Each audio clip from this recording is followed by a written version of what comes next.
మాతృదేవోభవ, పితృదేవోభవ, ఆచార్య దేవోభవ. ఓం నమో మాందేశ్వరాయ నమః. అందరూ బాగుండాలి, అందరికి మంచి జరగాలి. తంత్ర జ్యోతిషం అనేటువంటి వీడియోలో భాగంగా మనం ఈరోజు 27 నక్షత్రాలకు ఒక్కో నక్షత్రానికి ఒక్కో చెట్టు ఉంటుంది. ఈ చెట్లు అనేటువంటి వాటిని ఈరోజు తెలియజేస్తున్నాను. ఈ చెట్లలో కూడా మీ నక్షత్రం నుంచి 6వ నక్షత్రం యొక్క చెట్టును మీరు ప్రదర్శన చేయొచ్చు. దాని యొక్క శక్తిని మీరు ఎప్పుడు స్వీకరించవచ్చు. అది సాధన తారకు సంబంధించినటువంటి చెట్టు. 2వ నక్షత్రానికి సంబంధించినటువంటి చెట్టుకు మీరు ప్రదర్శన చేసిన ఆ చెట్టుకు సంబంధించినటువంటి ఏ విధమైన ఆరాధన చేసినా మీకు సంపత్ తారగా ఉంటుంది. 4వ చెట్టు యొక్క ప్రభావానికి మీరు ఎక్కువగా ఆ ప్రభావంలోకి వెళ్తే క్షేమతారగా ఉంటుంది, మీకు అన్ని రకాల క్షేమకరంగా ఉంటుంది. 8వ నక్షత్రానికి సంబంధించినటువంటి చెట్టు యొక్క ప్రదర్శనలు, దాని యొక్క ప్రభావాన్ని మీరు ఎక్కువగా స్వీకరించడం వల్ల మీకు మిత్రతార చాలా అనుకూలమైనటువంటి పరిస్థితులు మీకు మారుతాయి. 9వ నక్షత్రం సంబంధించినటువంటి చెట్టుకు సంబంధించి మీరు ప్రదక్షిణలు ఆరాధన చేయడం వల్ల మీకు పరమ మిత్రతార కాబట్టి పరిస్థితులు అత్యంత అనుకూలంగా మారుతూ వస్తాయి. మీరు 18వ నక్షత్రము, అదేవిధంగా 22వ నక్షత్రము, అదేవిధంగా 3, 5, 7 నక్షత్రాలకు సంబంధించినటువంటి వృక్షాలకు, ఆ చెట్లకు సంబంధించిన పండ్లకు మీరు దూరంగా ఉండడం మంచిది. అది మీకు విపత్తు ప్రత్యక్తార, నైదన తారగా ఉంటాయి. ధన నష్టాన్ని ఇచ్చే నక్షత్రము, వినాశాన్ని కలిగించే నక్షత్రాలుగా ఈ నక్షత్రాలు ఉంటాయి. కాబట్టి వ్యతిరేక పరిస్థితులు మీకు సంభవిస్తాయి. కాబట్టి ఈ నక్షత్రాలకు సంబంధించినటువంటి చెట్లు నేను ఇప్పుడు మీకు తెలియజేస్తాను. అశ్విని నక్షత్రంకి ముష్టి చెట్టు వస్తుంది.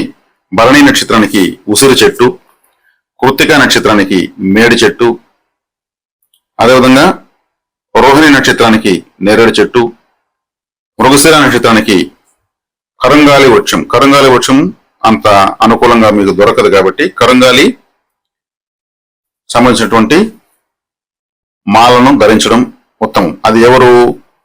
మృగశిర నక్షత్రం అనుకూలంగా వచ్చిన వాళ్ళు, మృగశిర నక్షత్రం వాళ్ళు కాదు, వీళ్ళకి అనుకూలంగా వచ్చిన నక్షత్రం సంబంధించినటువంటి ఆరాధన చేసుకోవాలి. ఆరుద్ర నక్షత్రం శంగాలి చెట్టు. శంగాలి అంటే కరుంగాలి కన్నా అదేలాగా శంగాలి, కరుంగాలి అంటే ఈ కరుంగాలి అనేటువంటిది, శంగాలి అనేటువంటి దాన్ని ఆరుద్రకు చెట్టుగా చెప్పారు. ఈ ఆరుద్ర నక్షత్రం సంపత్తార, క్షేమతార, సాధన తార, మిత్రతార, పరమమిత్రతారగా వచ్చిన వాళ్ళు ధరించుకోవచ్చు.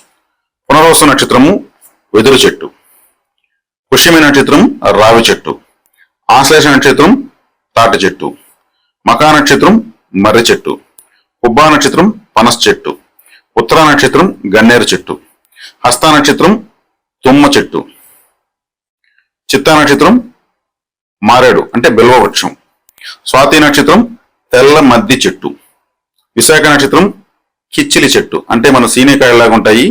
మనకు పూర్వకాలం ఎక్కువగా పెరట్లో వేసుకునేవాళ్ళు, కిచ్చిలికాయలు అనేవాళ్ళు, గ్రీన్ కలర్లో ఉంటాయి. అదేవిధంగా అనురాధ నక్షత్రం పొగడ చెట్టు, జ్యేష్ఠ నక్షత్రం వాళ్ళు కూడా రావి చెట్టును స్వీకరించవచ్చు.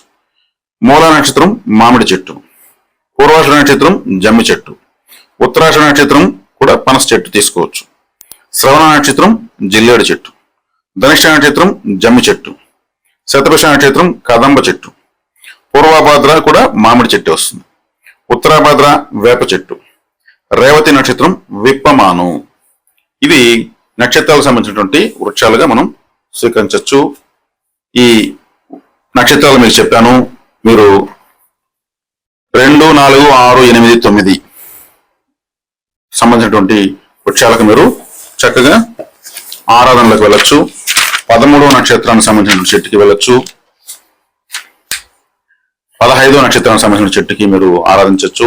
27వ నక్షత్రానికి సంబంధించినటువంటి చెట్టుకి మీరు ఆరాధన చేయొచ్చు. కాబట్టి ఇది మీకు నక్షత్రాలకు సంబంధించినటువంటి వృక్షాలు.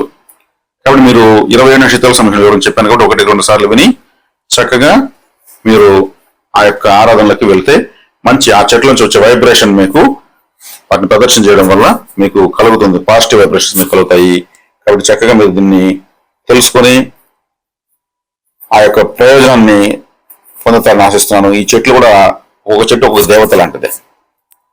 కాబట్టి అడవుల్లో కూడా వనదేవతలు ఉంటారని మనం వింటూ ఉంటాం. అటవీ జాతుల్లో కూడా చెట్లను ఎక్కువ పూజిస్తారు. కాబట్టి వృక్షాలకు చాలా శక్తి ఉంది. కాబట్టి మీకు అనుకూల వృక్షాన్ని మీరు తెలుసుకుని ఆరాధించుకుని చక్కగా మీరు ఎప్పుడు ఏ క్లిష్ట పరిస్థితుల్లో ఉన్నా సరే మీకు అనుకూల వృక్షం కింద దీపం పెట్టడము, నైవేద్యం సమర్పించడము, రాతి కలకండ లేదంటే డైమండ్ కలకండ అంటారు. డైమండ్ కలకండ, నిమ్మ పండ్లు, ఇంకేదైనా డ్రై ఫ్రూట్స్, ఇంకేదైనా నైవేద్యం, ఇంకేదైనా కూడా మీరు సమర్పించవచ్చు. సమర్పించి ప్రదర్శన చేసుకుని 10 నిమిషాలు కూర్చొని వెళ్ళొచ్చు. చక్కగా మీ పనులన్నీ విజయవంతం అవుతానికి తెలియజేస్తున్నాను. శుభం.